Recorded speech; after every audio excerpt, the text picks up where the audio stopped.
Olá, de volta com mais uma resenha do Cangaço.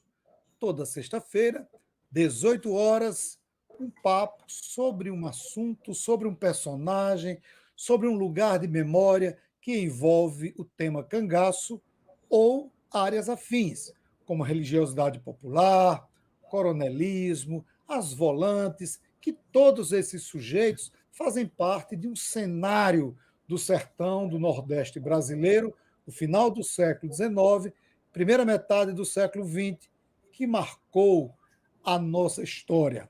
Muita gente sofreu, muita gente foi punida e puniu, muita gente traz na sua história um pouco de dor por conta do movimento cangaço. Alguns enaltecem os cangaceiros, outros enaltecem as volantes, outros atacam, criticam, e isso vai se construindo as narrativas e os discursos sobre os personagens e os episódios que marcaram os sertões do Nordeste brasileiro. E hoje, mais um personagem da nossa história estará aqui sendo comentado, revisado, mais um papo que vai lhe agradar muito. Com certeza, você que está nos assistindo já leu, já ouviu falar do famoso cangaceiro Jararaca. É, Jararaca, aquele que fazia parte do bando de Lampião da frustrada tentativa de assalto, de invasão à cidade de Mossoró. E muitos trabalhos, monografias, dissertações, teses já foram produzidas e material muito bom que vale a pena você ler, vale a pena você se debruçar sobre esses trabalhos para ver o que é que os nossos pesquisadores, historiadores, sociólogos, jornalistas, juristas, o que é que eles pensam, qual é a visão que esses pesquisadores têm sobre o cangaço, de uma maneira geral, e sobre Jararaca, de uma maneira mais específica. O fim que ele levou, a trajetória de vida de Jararaca e o pós-morte. Né? E hoje nós vamos conversar um pouco sobre esse personagem extremamente polêmico e agradável de se ler sobre ele. E você não sai daí. Em instantes, um papo sobre Jararaca.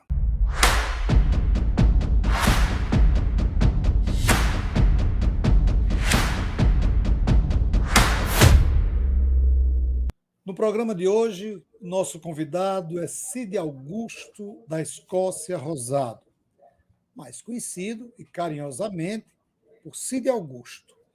Cid é graduado em Comunicação Social, com habilitação em Jornalismo pela Universidade Federal do Rio Grande do Norte. É graduado também em Direito pela Universidade Potiguar, especialista em Direito e Processo do Trabalho pela Universidade Potiguar. Cid, ele fez mestrado e doutorado em Estudos da Linguagem pela Universidade Federal do Rio Grande do Norte e defendeu a tese Poder, Mídia e Discurso na canonização do cangaceiro Jararaca. É professor de graduação e pós-graduação em Direito na Faculdade Católica do Rio Grande do Norte. Cid, muito obrigado por ter aceitado o nosso convite. Seja bem-vindo, amigo.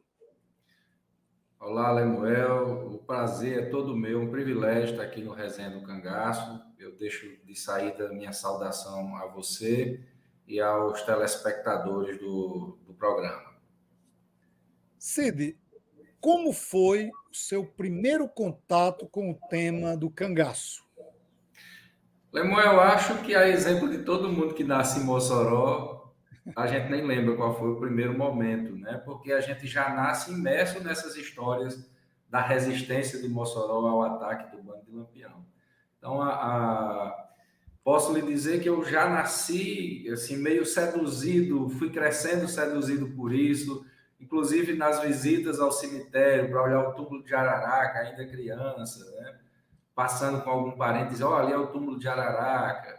E para um contato assim mais profundo veio, na verdade, quando eu tinha mais ou menos 14 ou 15 anos, que eu comecei a ler os livros da coleção moçoroense, e entre esses livros vieram alguns livros do Cangaço. Cid, ele defendeu a tese dele com o tema Poder, Mídia e Discurso na Canonização do Cangaceiro Jararaca. Eu estava conversando com ele antes de começar o programa. O ano passado, Cid participou do Fórum do Cangaço, apresentando seu trabalho, e recebeu muitos elogios. E eu coloquei na minha agenda convidar Cid para participar do programa. Ele disse, agora eu vou ter que ler a tese dele, porque eu não consegui me concentrar na palestra, porque eu estava na organização do evento, e quando você está na organização de um evento, a sua cabeça fica muito voltada para que as coisas aconteçam. E hoje nós tivemos essa oportunidade, estamos tendo essa oportunidade de bater esse papo.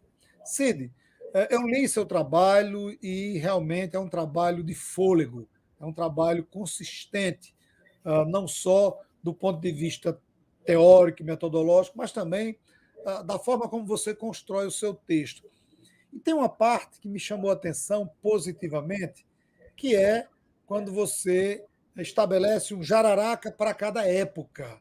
Né? Como é que você chegou a essa divisão? Cada época, um perfil para jararaca. Que jararacas são esses ou eram esses e que épocas são essas? Bom, primeiro, obrigado aí pelos comentários gentis. Você é uma referência para mim e eu fico muito feliz que você tenha gostado da tese, que tenha lido e que tenha gostado, né, principalmente. Bom, essa definição de um jararaca para cada época, ela parte de uma questão acadêmica, metodológica, sem querer academizar o debate, mas assim, eu trabalhei com Foucault e ele trabalha com um troço chamado formação discursiva, que nada mais é do que você analisar o que se diz a respeito de algo imerso num contexto. Tá certo? Então, formação discursiva nada mais é do que o contexto de cada época, talvez. Então, como eu fiz 3 recortes para pesquisar, não dava para pesquisar 100 anos de publicações e tudo, então eu recortei, inclusive com a ajuda do professor Marcílio, né? Ele foi quem me deu a dica assim, olha, o cinquentenário é o grande ponto dessa discussão sobre Jararaca. Então eu separei, estudei 27, estudei 77 e estudei 2017. Então, verificando que em cada época o que se podia dizer era diferente da outra, isso acabou resultando numa construção diferente de Jararaca. Por exemplo, 27, todo mundo desesperado em Mossoró, todo mundo com medo. Então, aquele homem que chegou ali era um monstro. Né? Tanto é que ele é tratado como lombrosiano, que remete a Cesare Lombroso, aquela teoria do criminoso nato. Aí, negro alto de aspecto repelente, eram outras expressões utilizadas para ele em 27.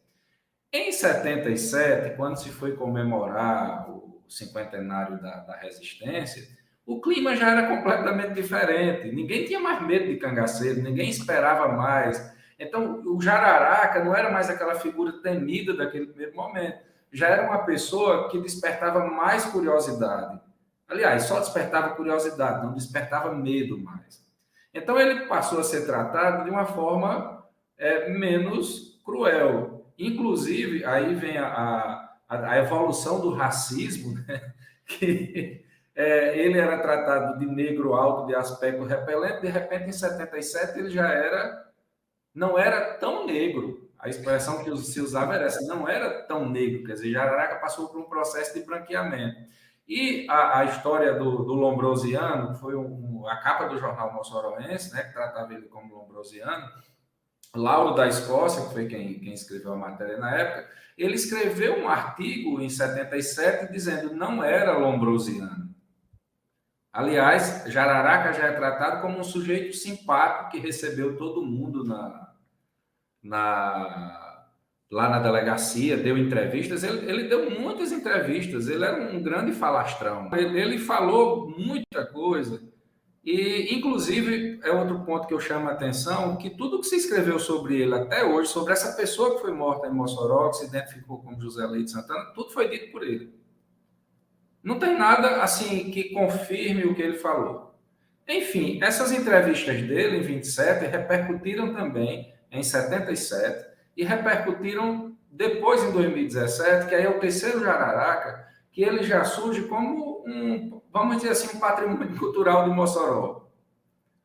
Tá certo? Os cangaceiros hoje, eles não são mais uma ameaça, não são mais aquele instrumento de curiosidade de 77, né? Daquela grande discussão se eram heróis ou bandidos. Eles hoje são uma espécie de patrimônio cultural da cidade. Tanto que a cidade investe bastante nisso e tem retorno no turismo e na economia. Interessante. Nós estamos conversando com Cid Augusto, falando um pouco sobre Jararaca, que foi bastante, continua sendo bastante estudado por pesquisadores, memorialistas, em torno da temática do cangaço. Antes de irmos para a próxima pergunta, eu quero pedir a você que está nos assistindo, que nos acompanha semanalmente, mas que ainda não é inscrito no canal. Se inscreva, dê o seu like, acione o sino para receber semanalmente a nossa programação. Socialize também, compartilhe no grupo do trabalho, no grupo dos amigos, no grupo da família e ajude a fortalecer a mídia alternativa. Existem outros programas com propostas semelhantes, outros canais que são interessantes para você assistir e conhecer um pouco da história do Brasil, em especial a história da região nordeste do Brasil, principalmente o cangaço e áreas afins. Quando eu digo áreas afins, eu estou falando dos beatos, eu estou falando dos coronéis, de referências na religiosidade, como o Padre Cícero, o Padre Beapina, que estão dentro desse universo que a gente estuda. Cid, você falou do julgamento de Jararaca no seu trabalho, né? E no seu trabalho você faz uma observação que eu achei interessante. Você diz quais as autoridades presidiram a sessão e o grupo de intelectuais que fizeram parte do júri, do conselho de sentença. Faltou povo no julgamento simulado em 2017? Com certeza, né? Esses eventos, geralmente, eles são muito academizados e elitistas. Ele atrai pesquisadores, eles atraem pesquisadores, atraem advogados. O tempo todo, se você observar, esta semana mesmo eu vi alguém colocando, um colega advogado, que vai participar de um júri simulado de alguma personagem dessa aí.